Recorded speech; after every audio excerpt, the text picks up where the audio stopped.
and welcome to the More Than Roommates podcast. My name is Dan, and I'm here with my roommate, Graham, and this is our first episode of our podcast. And what we kind of want to do with this is we are a gay couple living in the Midwest, and our hope is to just kind of talk about our lives and just, week by week, just kind of show our growth and kind of just let you guys into what's going on. So, we can tell you a little bit about where this name started from, but first, how are you doing tonight, Graham? Yeah, I'm good, Dan. How are you? I am doing good. I'm excited to get this project going. Yes, it's Saturday. We've had a pretty relaxing day. We went shopping a little bit. We're actually in the process of getting ready to redo this basement that we're in. So we're getting the studio set up in just a time for us to take it all down now. So we looked at some flooring and kind of looked at vanities again too. We're trying to make all those choices, but kind of waiting on some other bids and stuff for custom cabinetry as well. So yeah, not sure that that's the direction we're gonna go. Yeah, but in the meantime, this has been a project, and you might hear Pepper. She's in the corner there. That's our dog. She's moving around. But this has been a project that I really wanted to get going this year. I've been looking for a creative outlet. So More Than Roommates.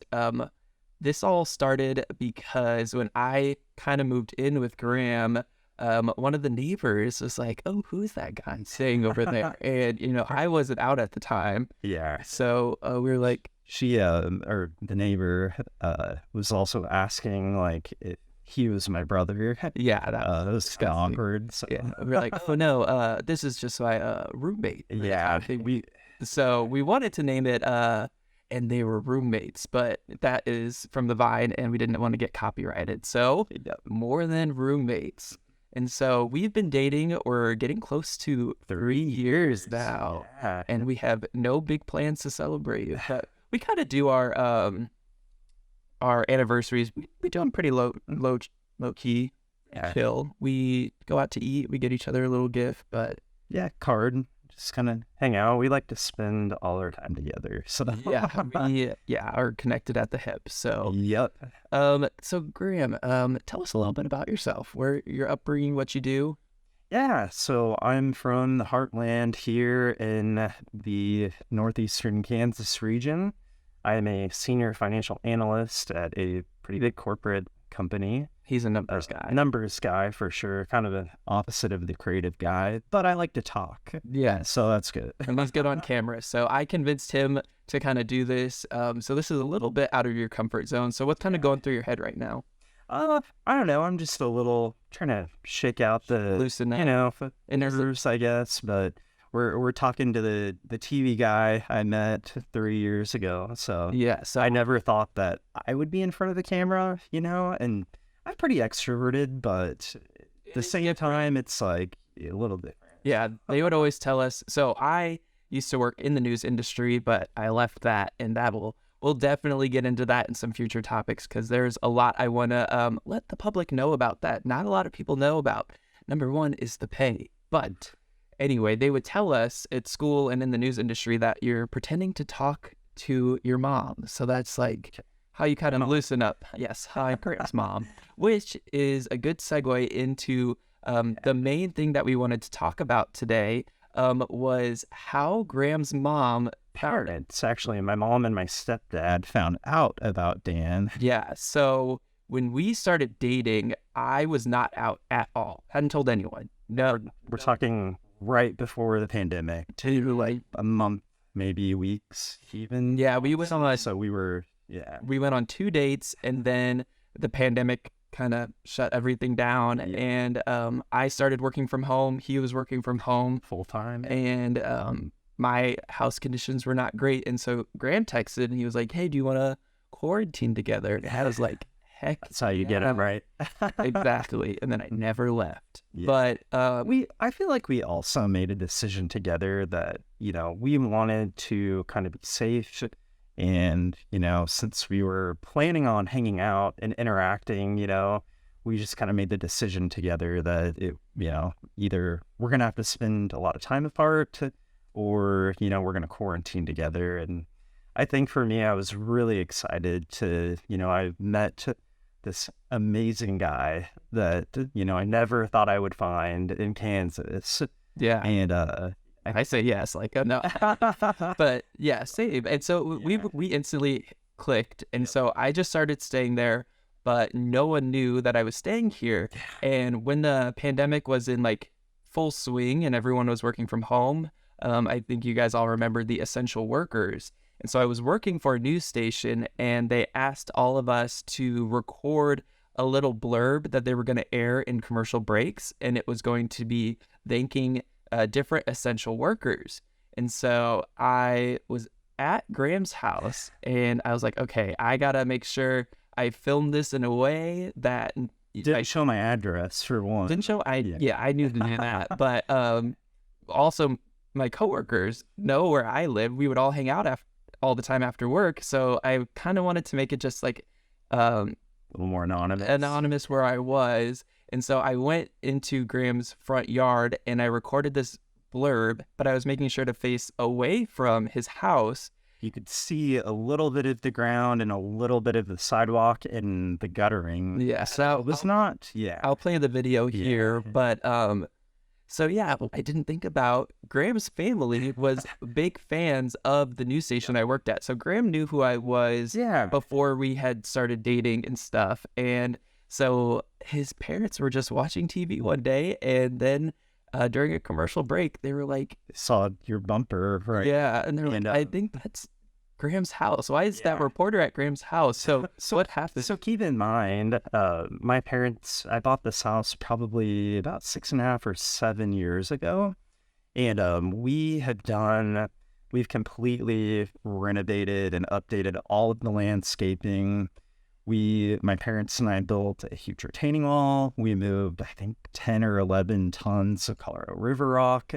So there is no mistaking the topography, I guess you would say, of the driveway and the rock and the way everything was set up. So I guess my stepdad, he had to just caught a glimpse of the rocks, but he immediately, I guess, and I'm hearing this from my mom, but he told my mom, hey, that's Graham's house.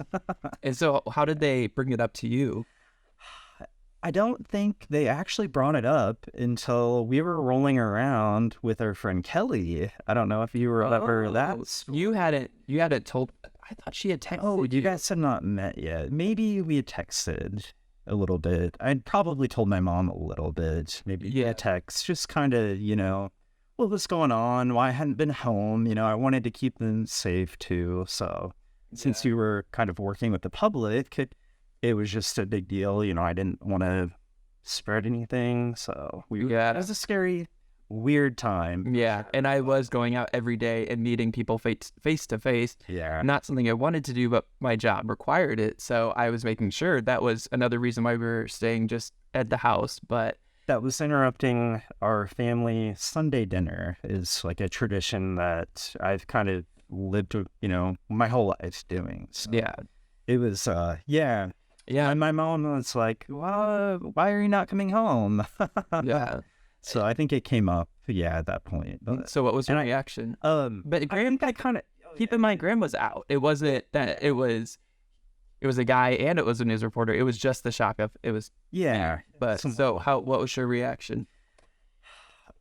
I think, we had already talked about everything, so I think she probably thought it was kind of cool, someone from the news, and I think I had sent my mom a picture, like your headshot. Oh, yeah. His headshot from the news station, and just kind of like told her a little bit about him, but I don't think my stepdad would have known at that point, so I think that clip kind of let the cat out of the bag. Yeah, and then the time I officially met your mom was kind of officially. Well, the first time I met her was we were driving around in the news van, and we pull up to a stoplight, and then I look over. Bright red Audi, like a new Audi that my mom just bought a couple of years ago, and there was no mistaking the car. It's like, that is my mom. So I rolled down the window, and she rolls down her window, and I'm like, her friends in the passenger seat. Hi, Dad, nice to meet you. And we hi, and meet, and then the light turns green, and so we go. And the next light was red, and so we rolled down our windows again. We're like, oh, that's so funny. And then we By the okay, bye. stoplight, I don't think my mom even looked again. Yeah, but it happened 30 times in a row, and then the third time we'd like just like, because once you say your goodbye twice, it's like, okay, we're not gonna do this a third time. So it was a great way to start off. Yeah, I remember our friend Kelly was like, "Whoa, your mom looks like a baller in that car." Yeah. Cool. Yeah. Pookie head.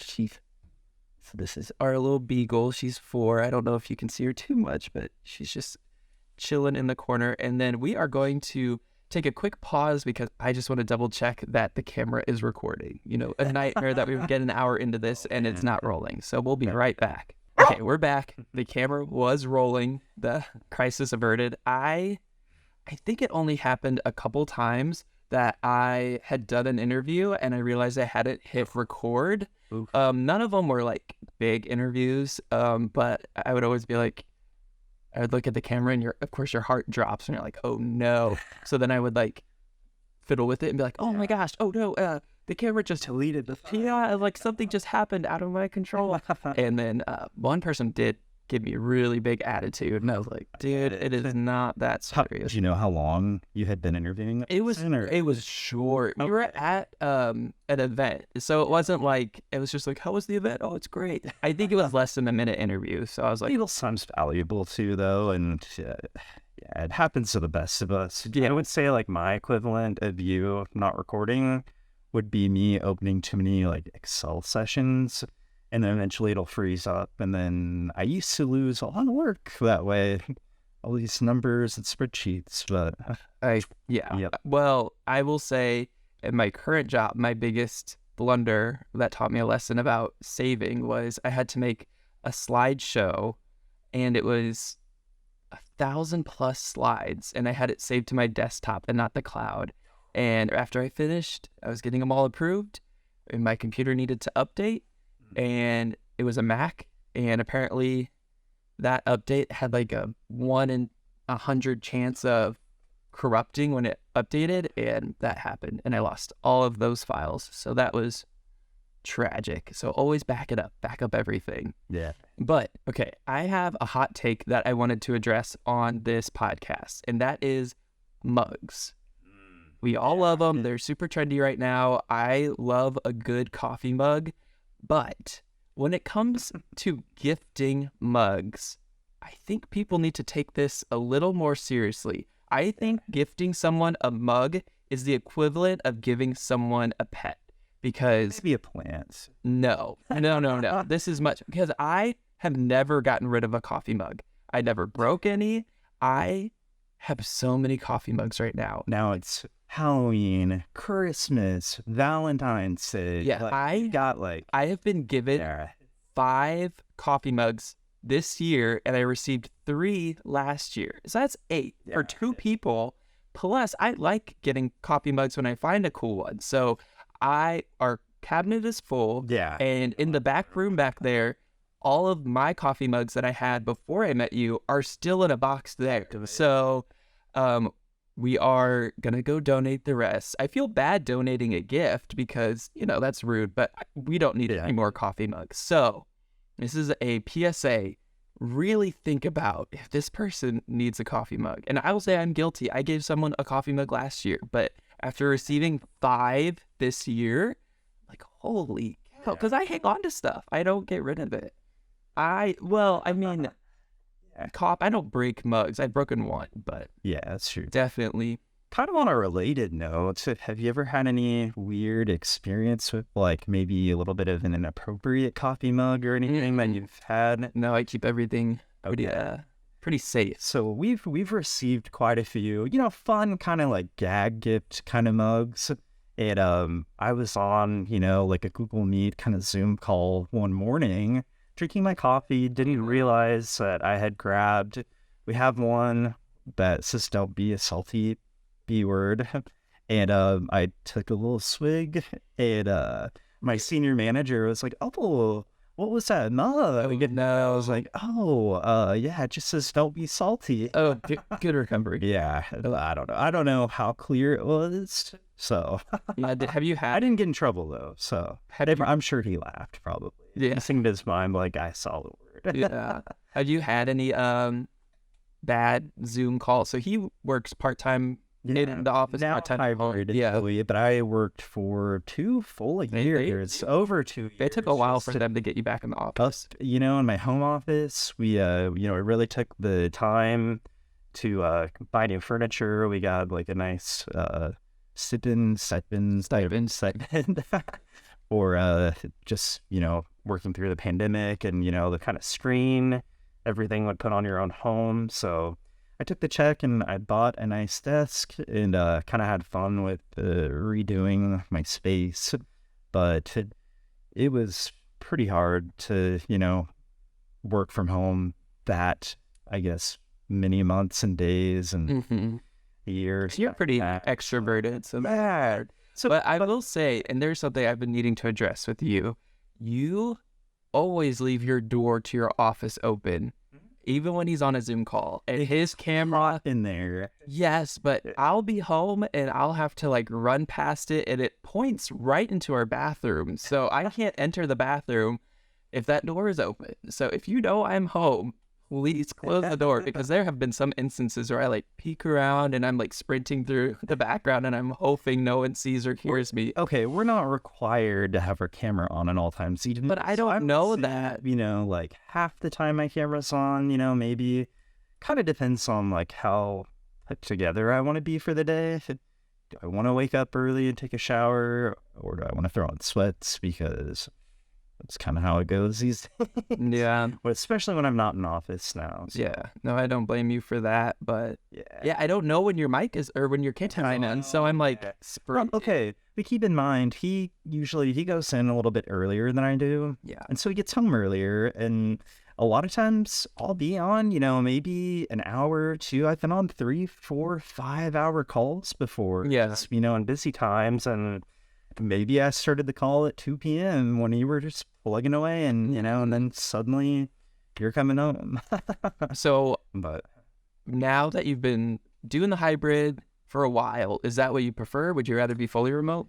I think I like the hybrid. I like the social interaction with it, and catching up. You kind of, sure, you can Zoom with people, have your camera on, kind of catch up a little bit, but it's a small conversations. You run into people that maybe you don't directly work with, but you see them in the cafe or grabbing coffee, and they're kind of provides a lot of opportunity to just chat, catch up, and I met a lot of people just even walking pookie head, around the office too. So it just kind of I would say it's a fun mix for sure, but I wouldn't want to go in every day anymore.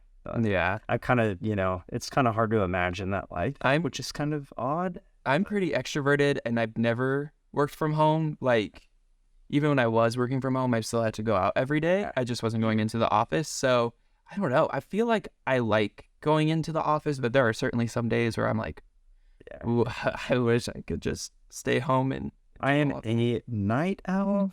I try to go to bed early, but I do not really like getting up early. I never have. You can ask anyone in my family, and they will say this guy is not getting up. Not before the sun, for sure. So. Yeah.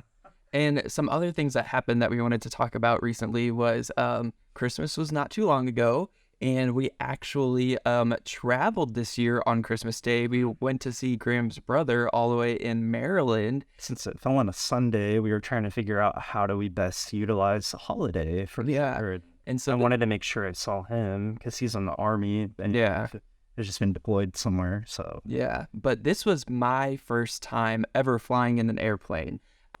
Sorry, everyone, the camera shut off for some reason. So, I saw a lens. I didn't because we would have kept going for sure. So everyone watching understands, but everyone listening, our camera shut off.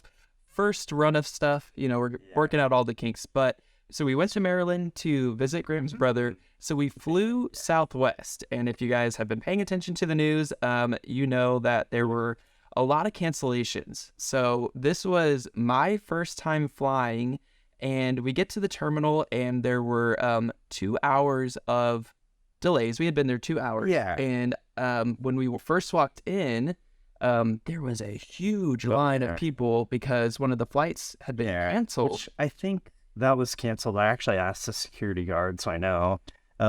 They had canceled that flight because it was like bound for, I think, Buffalo, and they had like a massive snowstorm. So that Made sense. So it kind of put us at a little bit of ease. Yeah. But we also knew that there was, a little potential for ice at night. So we were a little nervous. We were supposed to get to Maryland by like 10 o'clock at enough time to give us a little bit to kind of, maybe have a drink, with my brother and sister-in-law and maybe the older kids, but not a drink with them, but I'm not old enough. But and so we had been delayed for 2 hours, and the entire time we were there, not another flight hadn't departed. So that was our other red flag.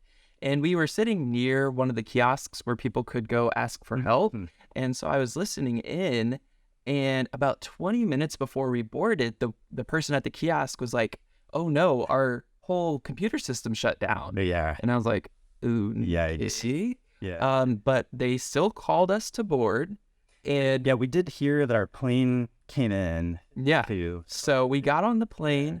But they were like checking everyone off with a clipboard, which is alarming because I don't know, but the software wasn't down. So they were manually checking us in, and we get down there. We had our boarding passes. And you're through security. Then they determined that they needed to de-ice the plane. So that was another 45 minutes. So these were all things that I was expecting. Like, that's what everyone says. One pet peeve, if we were about to take off and there was one gentleman who, right after they asked everyone to make sure we were buckled in, decided to get up and go to the restroom and just kind of walked right past the flight attendant. And that delay, he was trying to give us the pre-boarding instructions, and the guy was like, wait, sit back down, sir. And the guy just darted into the bathroom. And duty calls, so that really delayed us. But I will say, a positive was one of the flight attendants really did a good job of like entertaining us, and she carried around this little girl whose birthday it was, and she had all of us turn on the lights above our head, and she sang her happy we sang her happy birthday, and she told the little girl to blow out the candles, and at that point everyone shut their lights off. So it was very cute to see that. And then we get to Maryland now at midnight, and then the bridge, this bridge that they connect that you get off on broke, and they had to call a mechanic. So now we're in Maryland and we still can't get off the sitting on the tarmac for at least another 45 minutes. I think. And I'm just really happy we made it at that point. How I was like, okay, the answer's flight, like we landed. I don't think we really had too much turbulence. No, but any turbulence was way worse. But any amount of turbulence, I was freaked out. I brought my Nintendo Switch. I thought I was going to be able to game. No, I could only just sit there and try to disassociate about my impending doom. I just was like in another world. I sat there and read a book the entire time. And I was trying to not be too hard on him. He did really well. I think I did good. I wanted to give him a little bit of stuff, like that's valid about it. But the next morning, that's when we found out that all of the flights started to get canceled for some return flights. So we decided we didn't want to, kind of be across to there. So we figured we would spend 4 days and then try to get back home before New Year's Eve. We left on Sunday, and we were supposed to on Thursday. We were staying with his brother, so it wasn't like we were paying for a hotel. It wasn't that end of the world. Pepper had a good dog sitter, so all of that was taken care of. But yes, they canceled our flight, so I was a little uneasy. It's just like, gosh, how are we going to get back?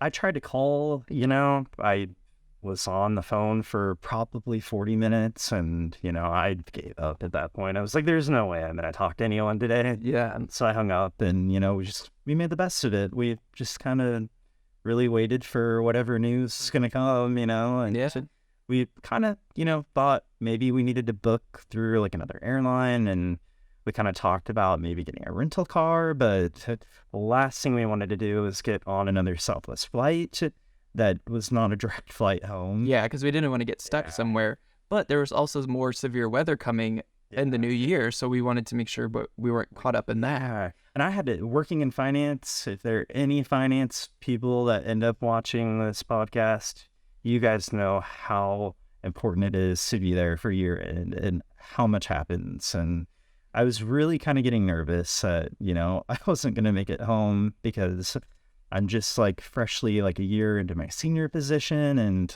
I really wanted to be there and, do my part and help with everything I could. So Yeah. it was kind of a tough situation to be in. Yeah, but we made it back. We Yeah. got back on New Year's Day, so we celebrated Yeah. New Year's Eve That in was Maryland. direct flight. We Yeah. could get back. And home. fly home was easy peasy. And, we are blessed considering, like, I know people were in way worse situations. We Yeah. weren't paying for anything. We had already taken off the work, so we were fine. But it was just, of course, my first time flying. It was very, very different. And An experience. Yeah. For core memory, for the books. Yeah, exactly. But Yeah. and now I know what to expect. I thought I was prepared for traveling in a plane because I have camped and traveled and all of that, but it is different packing for a plane. Yeah. He was like, "Oh, make sure you bring your medications with you," and I'm like, "It's a 2-hour flight. I'll be fine." Yeah. Now I understand because a lot of people's luggage got separated. Ours didn't, Yeah. but now I will always keep a change of clothes with me too. True, yeah. We also learned the hard way, and I always bring a little bit of extra medication, but I usually don't bring, like, I would never anticipate being somewhere for days after I was supposed to leave. Yeah. So that created a little bit of a hassle for us too. We had to call our doctors and have kind of like an emergency prescription filled, for all our meds we needed. And my brother had to drive us around, but I will say at least we got a good reimbursement from Southwest. Yeah, they reimbursed us for all of our expenses. I know people were not happy with them. Honestly, like, I would fly with them again. I think. Oh, for sure. It was a fluke, and hopefully it doesn't happen again. But And our flight home, smooth as butter. yeah, On time. I think we even maybe got home a little bit early, like 5 minutes, whatever, Yeah. Not a big deal, but yeah, for sure. so. Well, I think that should wrap it up for our first episode. I want to appreciate if you guys have watched this far. Please subscribe to this YouTube channel, like it, and then comment down some questions. Maybe you want us to talk about Topics, some stories, stories. a couple, Yeah, some news industry tea. Down to spill that. But We've yeah, got tons of other vacation trips we can talk about. We have the worst luck traveling together. yeah, we had some, We travel really well together, don't get me wrong. but yes, But we've freak had things some weird things out of our control. But so we can talk about that. yeah, so this is a really big passion of us. It's always hard to put yourselves out there. You can tell we're a little, but we've done it, and I would appreciate if you guys like, subscribe, let us know, give us the confidence so that we can keep this going. But again, More Than Roommates, we will release videos every Wednesday, once a week. That is our goal. And 24 hours before the video podcast goes up on YouTube, we will release the audio-only version on Spotify, Apple Podcasts, all of that. So if you want to listen to it, while you're having your morning coffee, all of that, I listen to podcasts while I work. You can have the audio only first and then the video on Wednesday at the More Than Roommates YouTube channel. But thanks everyone for tuning in. Thank you. It was fun. Yeah. Yes. Okay. Bye.